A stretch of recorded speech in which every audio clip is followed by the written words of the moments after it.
Le président des Ensemble pour la République, Moïse Katumbi, a échangé ce mardi 18 juillet 2023 avec les ambassadeurs des 3 pays, notamment des États-Unis, du Canada et du Royaume-Uni, tous basés à Kinshasa. Les échanges entre les candidats présidents de la République et ces 3 diplomates ont tourné autour de l'assassinat de Chérubin Okende, porte-parole des Ensemble pour la République. À travers leurs ambassadeurs, Moïse Katumbi a sollicité l'implication des États-Unis, du Canada et du Royaume-Uni dans les enquêtes visant à établir la vérité sur ces crapulés assassinats du ministre honoraire des Transports, Voies de Communication et des Enclavements. La réaction de l'ambassadrice des États-Unis en RDC n'a pas tardé après cet échange quadripartite. Lucine Tamlen dit être d'accord que le gouvernement congolais doit respecter son engagement d'enquêter sur la mort de Chérubin Okende urgemment et dans la transparence. Fin de citation. Ce message de l'ambassadrice des États-Unis à travers un tweet a rassuré l'opposant de Félix Tshisekedi. Moïse Katumbi a remercié Lucine Tamlen. Il persiste et signe que les assassins et commanditaires de son partenaire soient démasqués. La démarche du président de Ensemble pour la République est mal vue du côté du pouvoir. Quelques tutos proches de Félix Tshisekedi qualifient cela d'une agitation dans les chefs de ceux qui en savent quelque chose dans l'assassinat de Chérubin Okende. Les accusations vont dans tous les sens. Ces enquêtes tant voulues par tous vont-elles aboutir? Les véritables assassins de Chérubin Okende seront-ils démasqués? L'avenir nous répondra.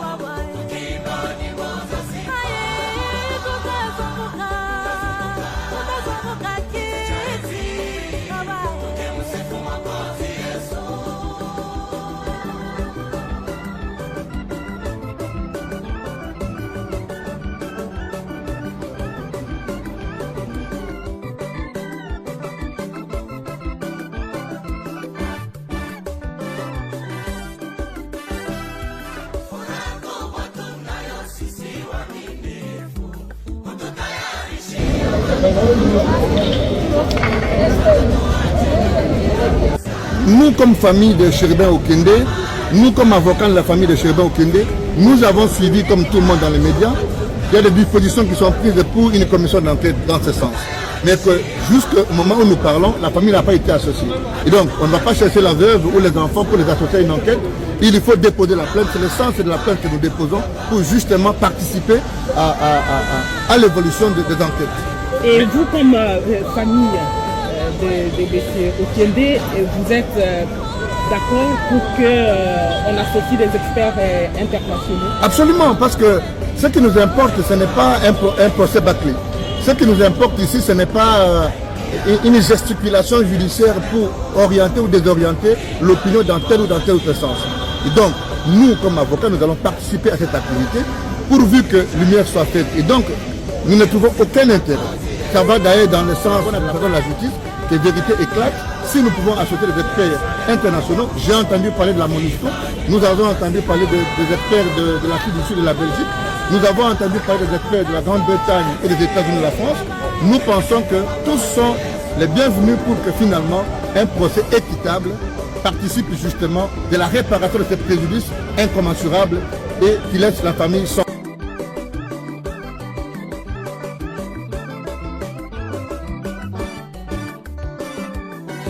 Abomi Floribert, ok. Même chose, n'est pas Baboma Floribert Tchébéa. N'est pas Baboma Tchébéa. Baboma Tchébéa, n'est même chose. Babengisi, aye, aye quoi lever, bakenaye, babomi, batekisou wapi, baté la liboso, babeti massage.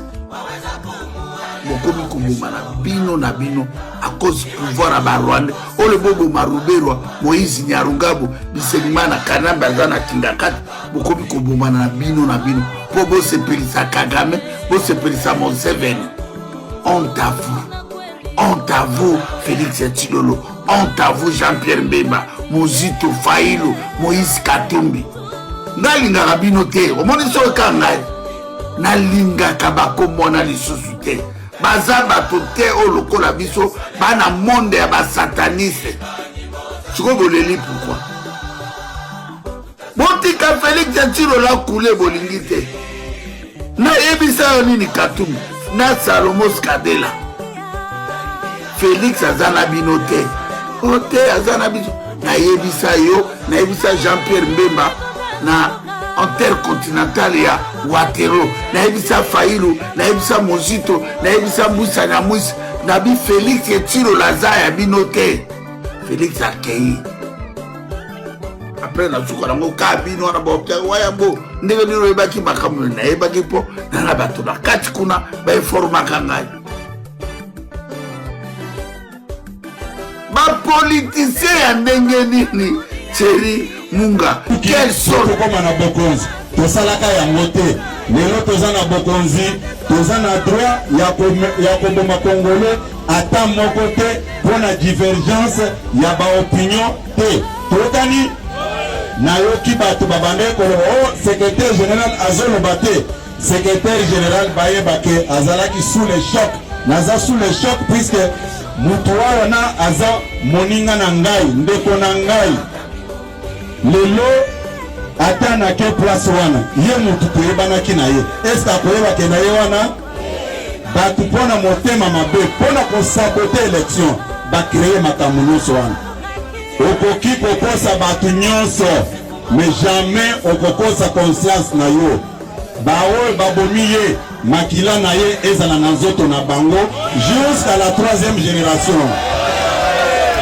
parce que okoki koboma ndeko na yo te mais nayebi ke mindele baza na bamoye nyonso oyo akoyeba bosolo bino mitungisa te puisque baexpert oyo baza koya wana boki gouvernement balobi boye tata mokonzi ya ekolo alobi babenga bato ya bamboka nyonso oyo bayebi ke baza na mayele boyebi ke meme na poto soki babomi moto bakoya kaka batie bamateriele na bango bomoni makambo nyonso ekomi polele eza yango te bolanda badiscours nyonso ya lokuta oyo bato baza kodevelope te mokonzi ya mboka akotikala kosimba makila ya kongole ata moko te puisque bokonzi na ye euta na makila ya bato te tokani bino mpe bobanga te ke soki na bimia bakokanga ngai bakobomanga non banguna nde baza kobanga mpo bokende na bamponomi te bopona mokonzi ya mboka oyo bino bosepeli na ye ti mokolo ya lelo Faci Beton tokani bobetela Faci Beton maboko makasi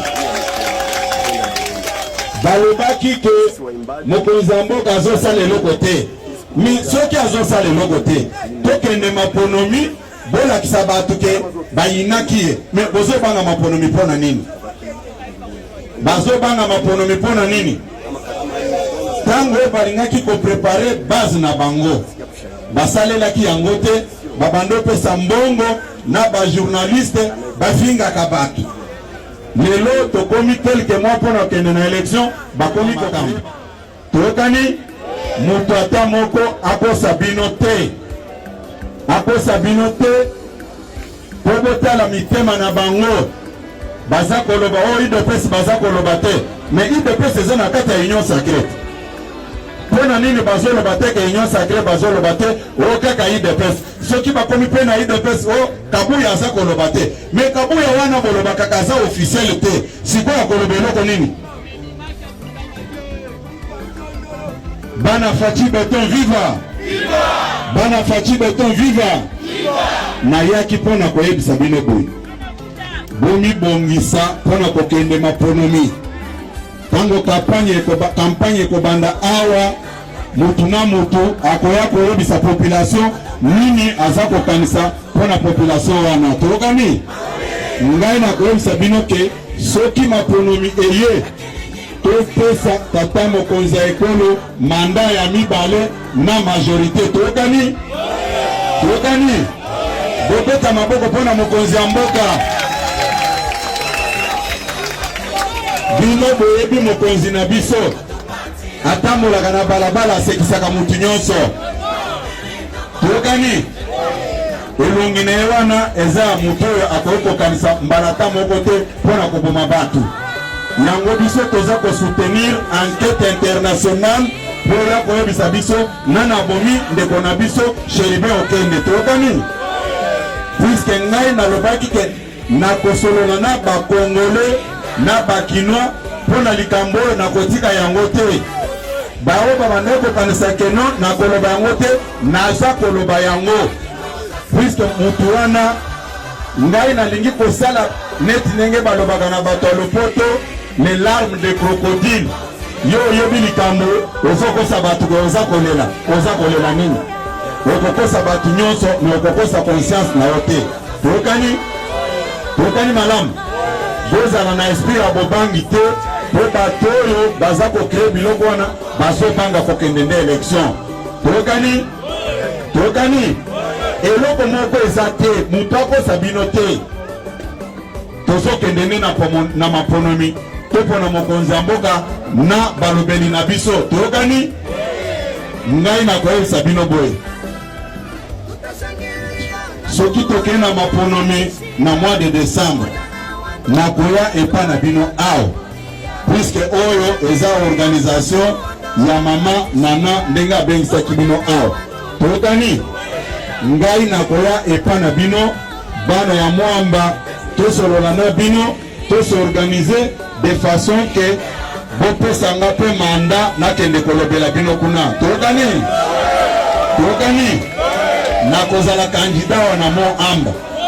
Soki tokomi période ya ba campagne bino moko nde bokosala campagne mpona kovote secrétaire général na bino. Tokani?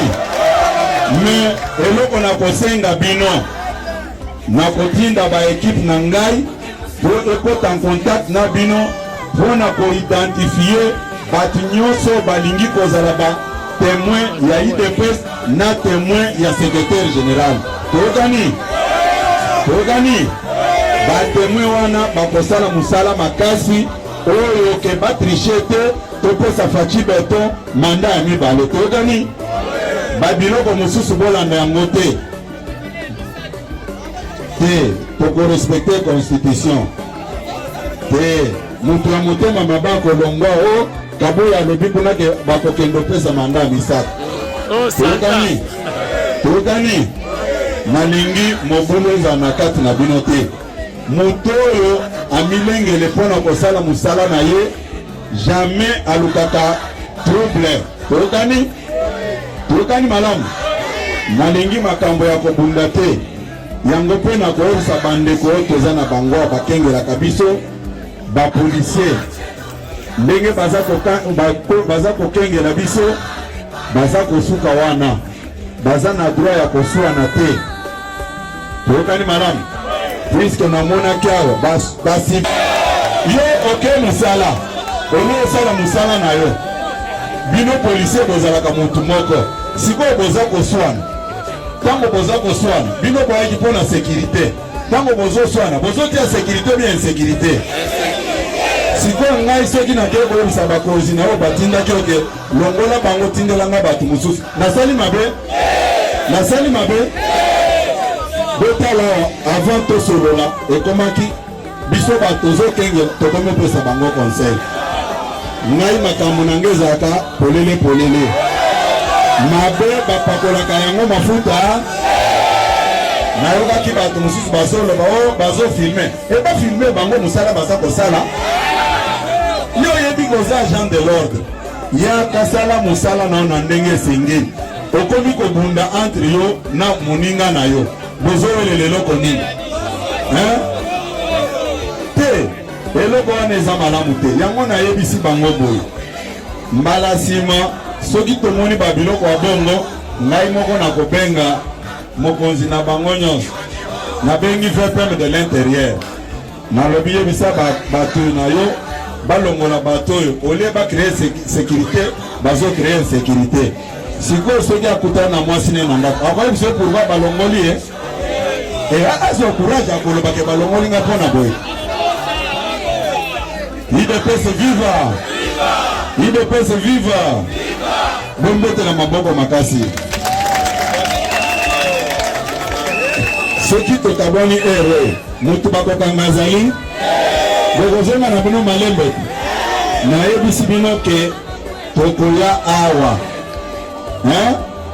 tokoya awa tokoya po tosolola toyeba nini tokozwa engagement epa na bino soki makonomi esalemi toyokani nzambe apambola bino bozonga na bino na bandako merci beaucoup merci